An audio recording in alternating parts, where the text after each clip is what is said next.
Sarah Mitchell had always been afraid of heights, but working as a wilderness rescue medic meant facing fears head-on. The morning started like any other Tuesday at the mountain rescue station in Colorado. Fresh snow covered the peaks, and the radio crackled with routine check-ins from hiking groups. Scattered across the national forest. Everything changed at 11:47 a.m. when the emergency call came through. A group of 8 experienced climbers had been caught in an unexpected avalanche near Eagles Peak. The rescue helicopter was already warming up when Sarah grabbed her medical kit and ran across the tarmac. Her hands shook slightly as she checked her equipment one final time. The helicopter crew consisted of pilot Jake Morrison, co-pilot Lisa Chun, and rescue specialist Tom Bradley. Sarah had worked with this team dozens of times before, but something felt different today. Jake seemed nervous during the pre-flight briefing, constantly checking weather reports and mumbling about wind conditions. The storm system moving in from the west was unpredictable, but they had a narrow window to reach the stranded climbers. As they lifted off, Sarah pressed her face against the small window and watched the ground fall away. The rescue station became a tiny dot, then disappeared entirely among the snow-covered trees. Her stomach lurched with each gust of wind that rocked the aircraft. Jake's voice came through her headset, explaining they would need to work fast. The approaching storm would make flying conditions dangerous within the hour. 20 minutes into the flight, they spotted the avalanche site. A massive wall of snow had carved a path down the mountainside, leaving behind a debris field of rocks, broken trees, and ice. Through binoculars, Tom identified the climbing group huddled together on a narrow ledge about 50 feet below the main trail. They were alive, but one person appeared to be injured and unable to move. Jake maneuvered the helicopter into position above the rescue site. The wind had picked up significantly, causing the aircraft to buck and sway like an angry horse. Sarah's fear of heights battled with her professional training as she prepared for the rope descent. She had done this procedure countless times during training, but never in conditions this rough. The plan was straightforward. Sarah would rappel down to assess the injured climber while Tom prepared the rescue harness system. Lisa would help Jake maintain stable hover position despite the increasing wind gusts. Once Sarah reached the ledge, she would provide emergency medical care and help evacuate the most seriously injured person first. As Sarah clipped into the rescue rope system, she noticed Jake wiping sweat from his forehead despite the freezing temperature. His hands gripped the controls tighter than usual, and his breathing seemed labored through the radio. She attributed it to the difficult flying conditions and focused on her own preparation. The helicopter door slid open, and suddenly the peaceful cabin filled with roaring wind and swirling snow. Sarah looked down at the tiny figures on the ledge far below. Her heart pounded against her ribs as she checked her harness connections one final time. The injured climber's life depended on her ability to overcome her fear and descend safely. Tom gave her the thumbs-up signal, indicating everything was ready for deployment. Sarah took a deep breath of the thin mountain air and positioned herself at the helicopter's edge. The ground seemed impossibly far away, and the wind threatened to slam her against the rocky cliff face during descent.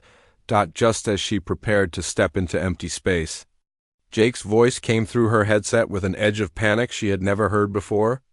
The weather was deteriorating faster than predicted. They had maybe 10 minutes before conditions became too dangerous for safe flying. Sarah needed to reach the climbers, assess the situation, and make critical decisions about who could be evacuated immediately. She looked back at her crew one last time, seeing determination mixed with concern in their faces. These were people who had risked their lives repeatedly to save others, and today would test all of their skills and courage. Sarah nodded to Tom, gripped the rope, and stepped out into the howling wind. Beginning her descent toward the stranded climbers below, the helicopter's rotor wash created a whirlwind of snow and debris that stung her exposed face despite the protective goggles. Each foot of descent brought her closer to the people who desperately needed help, but also further from the safety of the aircraft above. As she descended, Sarah had no idea that within the next hour, she would face a choice that would haunt her forever and ultimately save the lives of everyone she was trying to rescue. Sarah's boots touched the narrow ledge with a soft thud, and she immediately unclipped from the rescue rope. The stranded climbers gathered around her, their faces showing relief mixed with fear. The injured climber, a woman named Rebecca, lay unconscious with obvious signs of a head injury and a badly broken leg. Blood had frozen in dark patches on the snow around her, working quickly in the bitter cold. Sarah assessed Rebecca's condition while the other climbers provided information about the accident. The avalanche had swept Rebecca against a boulder, knocking her unconscious before the group managed to pull her to safety on this precarious ledge. She needed immediate medical attention and evacuation, but moving her would be extremely dangerous. Above them, the helicopter struggled to maintain position as wind gusts increased in intensity. Sarah could hear Jake's strained voice through her radio, reporting that visibility was dropping rapidly. The approaching storm system was moving faster than weather forecasters had predicted, and they were running out of time for a safe evacuation. Sarah began emergency treatment on Rebecca, stabilizing her neck and applying pressure bandages to control bleeding. The other climbers helped hold medical equipment and shield Rebecca from the swirling snow.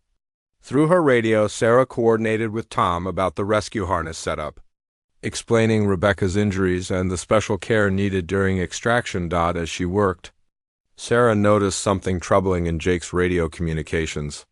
His voice sounded increasingly stressed, and he seemed to be having difficulty maintaining the helicopter's position.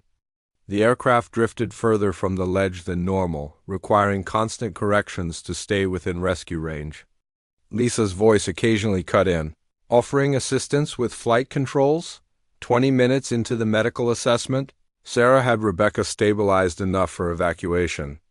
The unconscious woman was secured in a specialized rescue harness designed to immobilize her spine during transport. Sarah attached herself to the tandem rescue system that would allow her to monitor Rebecca's condition during the ascent to the helicopter. The rescue rope descended again, and Sarah began the delicate process of connecting both harnesses to the primary lifting system. This was the most dangerous part of any rescue operation, requiring precise coordination between the medical team on the ground and the flight crew above. One mistake in communication or equipment could result in a fatal fall. As they prepared for liftoff, Sarah noticed that the helicopter's hover pattern had become increasingly erratic. Instead of the steady, controlled position she was accustomed to, the aircraft bobbed and weaved in the strengthening wind. Jake's breathing through the radio sounded labored, and he seemed to be struggling with basic flight maneuvers. Sarah made the decision to evacuate Rebecca first. Despite her growing concerns about the helicopter's stability, the injured woman's life hung in the balance, and waiting longer could mean losing her entirely. She gave Tom the signal to begin the ascent, and slowly they began rising from the ledge toward the aircraft hovering above. Halfway up, disaster struck without warning. Jake's voice came through the radio in a strangled gasp, followed by an alarming silence. Lisa's panicked voice immediately filled the channel, reporting that Jake had collapsed and was unresponsive at the controls. The helicopter began to spin and drop altitude as the co-pilot struggled to take command of the aircraft. Sarah found herself dangling beneath an out-of-control helicopter with an unconscious patient attached to her harness. The aircraft lurched violently from side to side, slamming them against the cliff face. Sharp rocks tore at their clothing and equipment as they bounced helplessly at the end of the rescue rope. Lisa managed to regain partial control of the helicopter, but her voice revealed the desperation of their situation. She had limited experience as a primary pilot in emergency conditions, and Jake's medical emergency had created a crisis that threatened everyone on board. The aircraft continued to lose altitude despite her best efforts to maintain flight. Tom's voice cut through the chaos, explaining the terrible reality they faced. With Jake unconscious and Lisa struggling to fly the helicopter, they could not safely complete the rescue. The aircraft was too unstable to bring Sarah and Rebecca on board, and attempting to do so might cause a crash that would kill everyone. Hanging in space with Rebecca's life in her hands, Sarah faced an impossible choice. She could demand that the helicopter attempt the rescue, risking everyone's life for the chance to save one person. Or she could make a decision that went against every instinct of her rescue training, potentially sacrificing Rebecca to save the flight crew and give the remaining climbers a chance at survival. The helicopter continued to lose altitude, and Lisa's voice became increasingly frantic as she reported multiple system failures. The storm was closing in rapidly, and they had perhaps minutes before weather conditions made any rescue impossible. Sarah looked down at Rebecca's pale face and then up at the struggling aircraft above them. In that moment, suspended between earth and sky with lives hanging in the balance, Sarah realized she would have to make a choice that would define the rest of her life. The decision she made in the next few seconds would determine who lived and who died on this frozen mountainside. The helicopter lurched violently to the left, and Sarah felt the rescue rope jerk as the aircraft fought to stay airborne. Rebecca remained unconscious in the harness beside her, completely dependent on Sarah's decisions. Above them, Lisa's voice crackled through the radio with increasing desperation as she struggled to control the aircraft with Jake slumped over the primary controls. Sarah's mind raced through the terrible mathematics of survival. If she insisted on completing the rescue, the unstable helicopter might crash, killing Tom, Lisa, and potentially the unconscious Jake. The remaining 7 climbers on the ledge would be stranded without any hope of evacuation as the storm closed in. But releasing Rebecca meant abandoning a patient who might survive if they could get her to medical care through her radio. Sarah could hear Tom working frantically to revive Jake while simultaneously trying to help Lisa with flight procedures. The co-pilot had never been trained to handle this specific helicopter model in emergency mountain conditions, and her inexperience showed in every shaky maneuver. The aircraft's altitude continued to drop steadily despite her desperate efforts. Looking down at the ledge below, Sarah saw the other climbers watching the helicopter's erratic flight with growing alarm. They understood enough about aviation to recognize that the aircraft was in serious trouble. If it crashed, they would face certain death in the approaching blizzard, with no means of communication or rescue. The decision came to Sarah with sudden, terrible clarity. She keyed her radio and spoke words that would echo in her mind for years to come. She told Tom to cut the rescue rope. She was releasing Rebecca and herself from the helicopter to give the aircraft a better chance of survival. The reduced weight might allow Lisa to regain control and save the flight crew. Tom's voice came back immediately, refusing to abandon them. Sarah insisted, her voice steady despite the chaos surrounding them.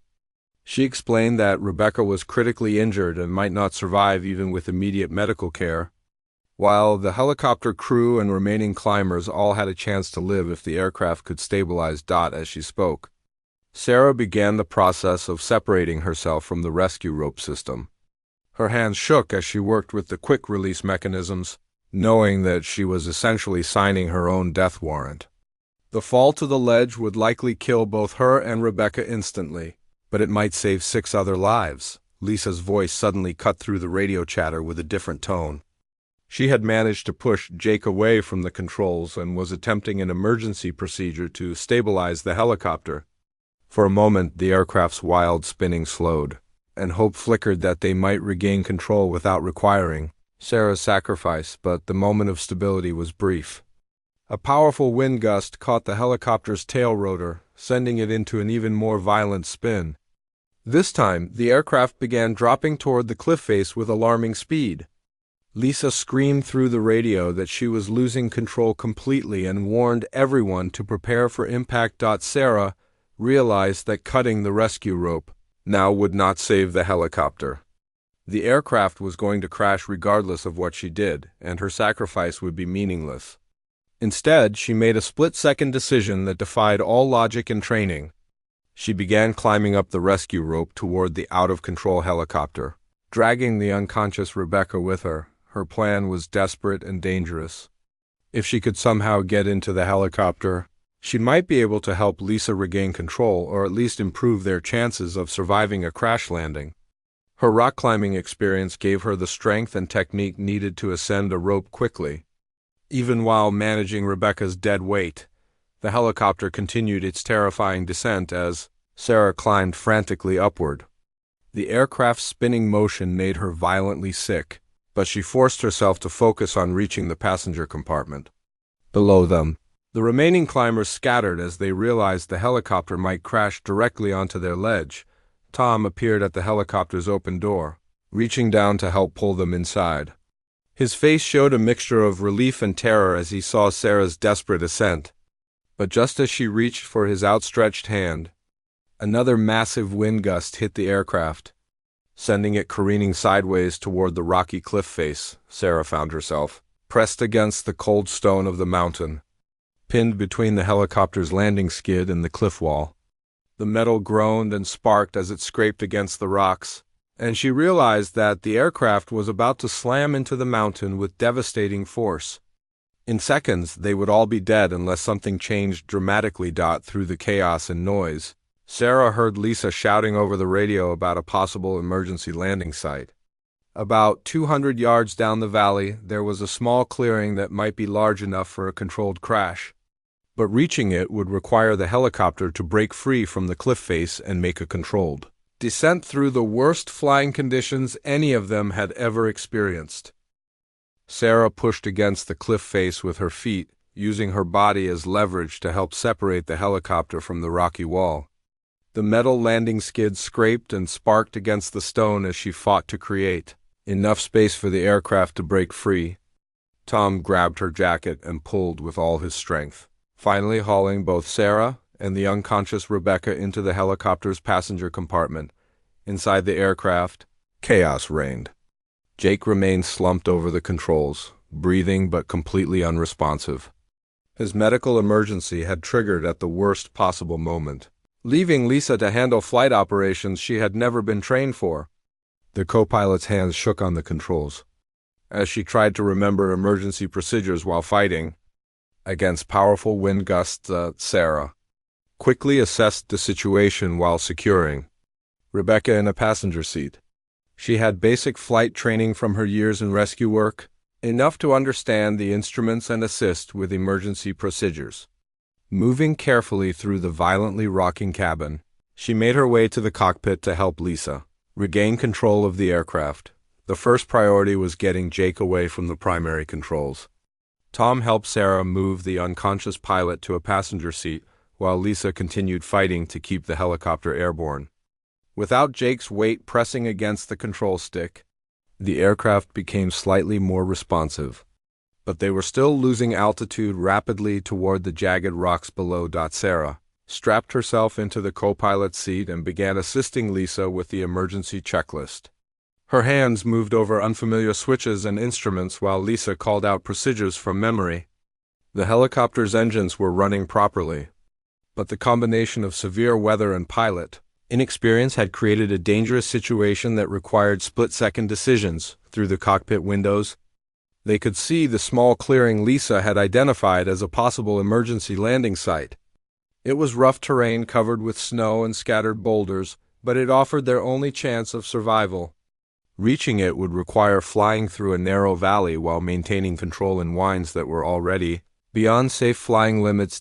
As they approached the valley entrance, Sarah noticed something that made her blood run cold. The wind patterns created by the mountain peaks were generating severe downdrafts that could slam the helicopter into the ground without warning. She had seen similar conditions during previous rescues, and they had always been considered absolutely unflyable. Lisa seemed to recognize the danger at the same moment. Her voice became calm and focused as she explained their options.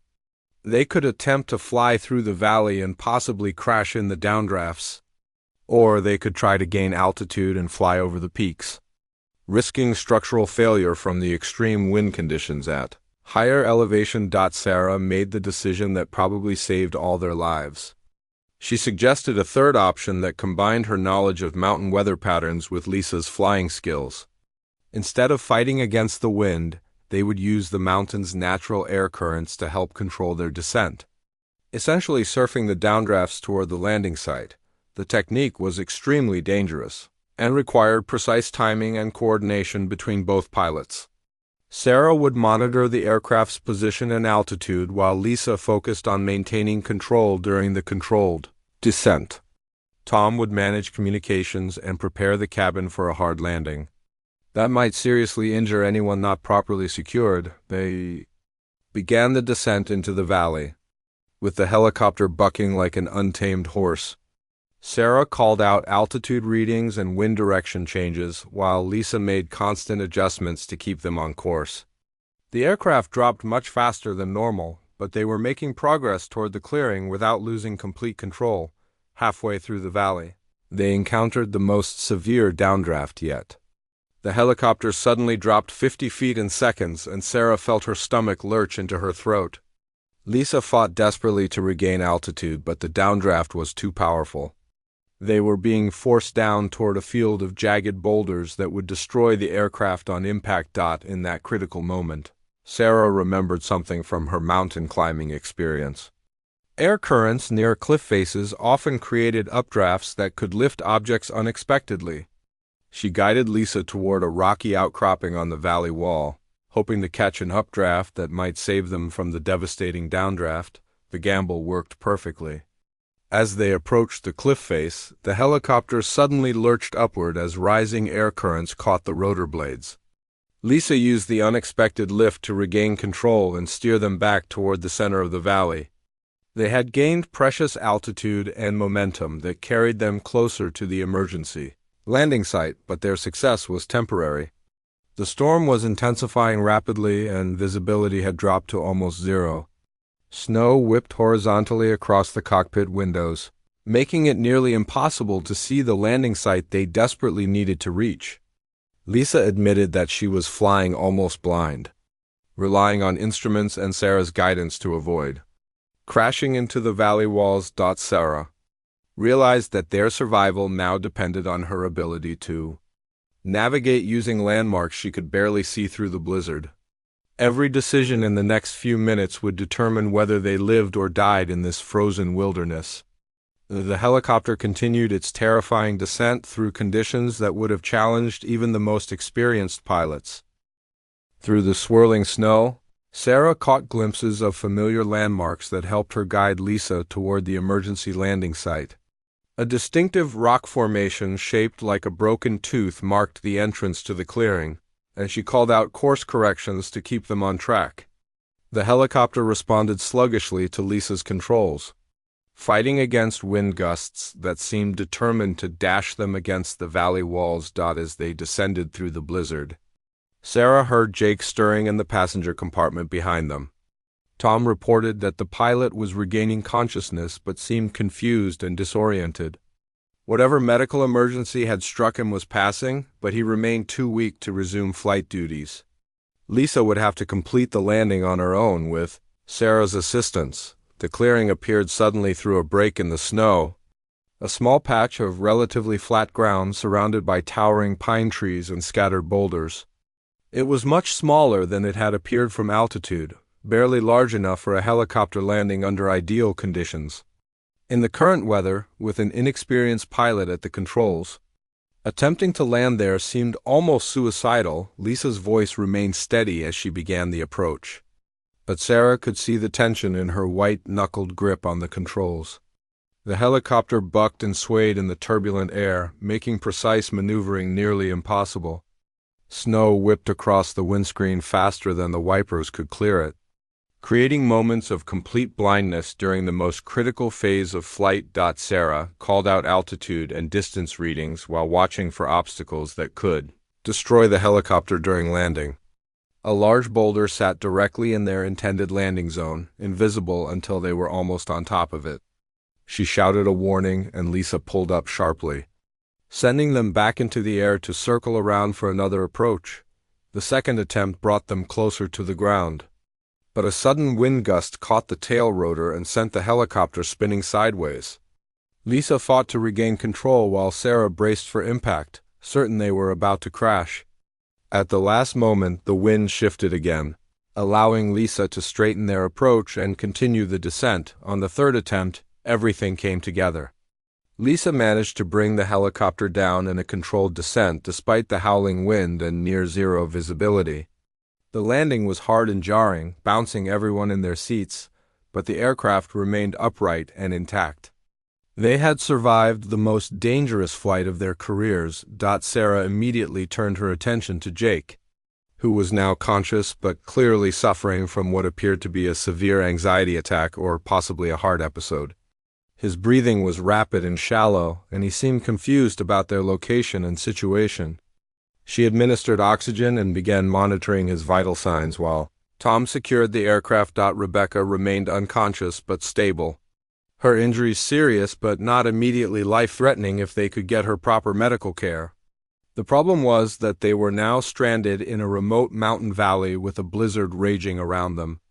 The helicopter had suffered damage during the rough landing, and flying out was impossible until the storm passed. Lisa conducted a thorough inspection of the aircraft while Sarah and Tom set up an emergency shelter using survival equipment stored in the helicopter. The main rotor had sustained minor damage from debris during the flight, and several warning lights indicated system failures that would need repair before they could safely fly again. Using the helicopter's radio, Tom managed to establish contact with the Rescue Coordination Center despite the storm interference. He reported their situation and coordinates, but learned that no rescue attempt could be launched until weather conditions improved.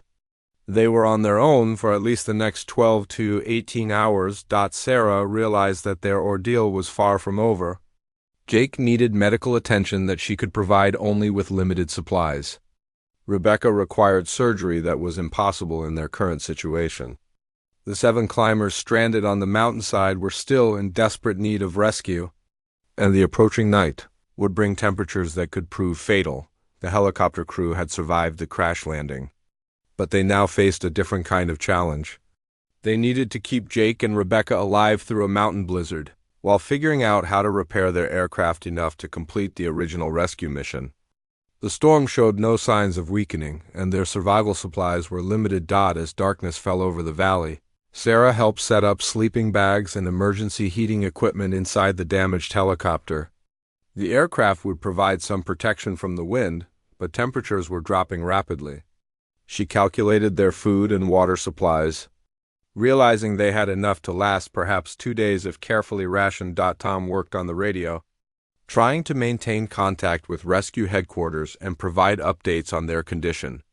The signal faded in and out as the storm intensified, making communication increasingly difficult. They were effectively cut off from the outside world until the weather cleared enough for rescue aircraft to reach them. Sarah looked out through the helicopter's windows at the swirling snow and thought about the choices that had brought them to this point. Her decision to climb back into the helicopter instead of cutting herself loose had saved the flight crew, but now all of their lives hung in the balance. The next 24 hours would test everything she had learned about survival, leadership, and the determination to never give up on saving lives. Dawn broke with clear skies and bitter cold that made every breath visible in crystalline puffs. The blizzard had passed during the night, leaving behind a landscape transformed by fresh snow that sparkled like diamonds in the early sunlight. Sarah had stayed awake through most of the night, monitoring Jake's condition and checking on Rebecca's vital signs every hour. Jake had stabilized significantly overnight, though he remained weak and shaky. His medical episode had been triggered by a combination of stress, altitude, and an underlying heart condition he had never disclosed to the flight medical examiner. Sarah's emergency treatment and the forced rest had probably saved his life, but he would need extensive medical evaluation. Before being cleared to fly again, Rebecca had regained consciousness briefly during the night, though she remained confused and in considerable pain from her injuries. Sarah had managed her symptoms with the limited medical supplies available, but the woman needed surgery and hospital care that could only be provided after evacuation from the mountain. Tom had spent the early morning hours assessing the helicopter's damage in daylight. The news was better than expected. While several systems had failed during the storm, the main rotor was intact and the engines remained functional. With some improvised repairs using emergency equipment, they might be able to fly out under calm weather conditions. The radio crackled to life with an incoming transmission from rescue headquarters. Search and rescue teams were mobilizing to reach both the helicopter crew and the stranded climbers. but ground-based rescue would take hours to traverse the snow-covered terrain. Air rescue remained the fastest option if the helicopter could be made airworthy. Lisa had spent the night studying emergency repair procedures and felt confident she could pilot the aircraft out of the valley under Jake's guidance.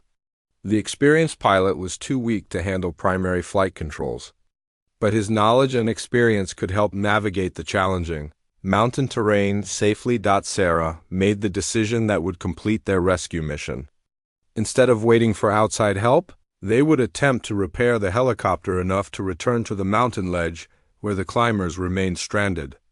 The weather window was perfect, and delaying might mean losing the opportunity entirely. Working together, the crew spent 2 hours making emergency repairs and conducting safety checks. Tom used survival equipment to patch damaged components while Lisa tested all critical systems. Sarah prepared both patients for transport, knowing that Rebecca's condition made flying extremely risky, but that staying in the wilderness was even more dangerous. The helicopter lifted off from the valley floor with everyone holding their breath. The aircraft felt different, less responsive than normal, but it remained airborne and controllable. Lisa's hands were steady on the controls as Jake provided navigation guidance from the co-pilot seat. Too weak to fly but alert enough to help, they reached the rescue site to find the 7 climbers in surprisingly good condition. The group had used survival skills and teamwork to endure the blizzard, creating snow shelters and rationing supplies through the long night. When the helicopter appeared overhead, their relief was visible even from the aircraft. The evacuation proceeded smoothly despite the helicopter's compromised condition. Sarah rappelled down to the ledge once more, but this time the aircraft remained stable and controlled throughout the operation. One by one, the climbers were lifted to safety, with the most hypothermic individuals evacuated first. The final phase of the rescue required transporting Rebecca and the most seriously injured climber to the nearest hospital.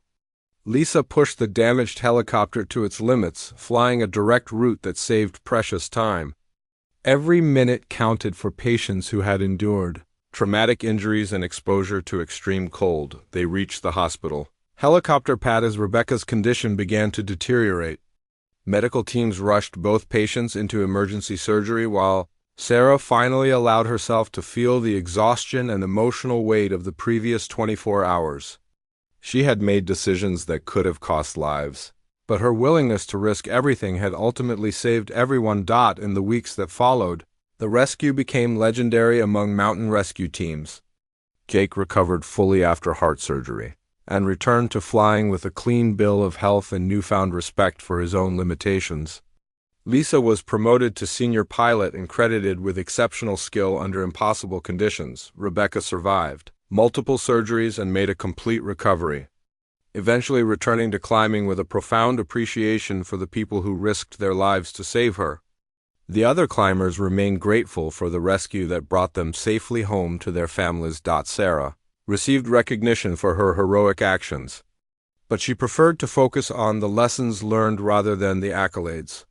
The experience taught her that sometimes the most important decisions happen in moments of chaos. When training and instinct must guide actions that determine who lives and dies, the helicopter was repaired and returned to service, equipped with additional safety systems and emergency medical equipment.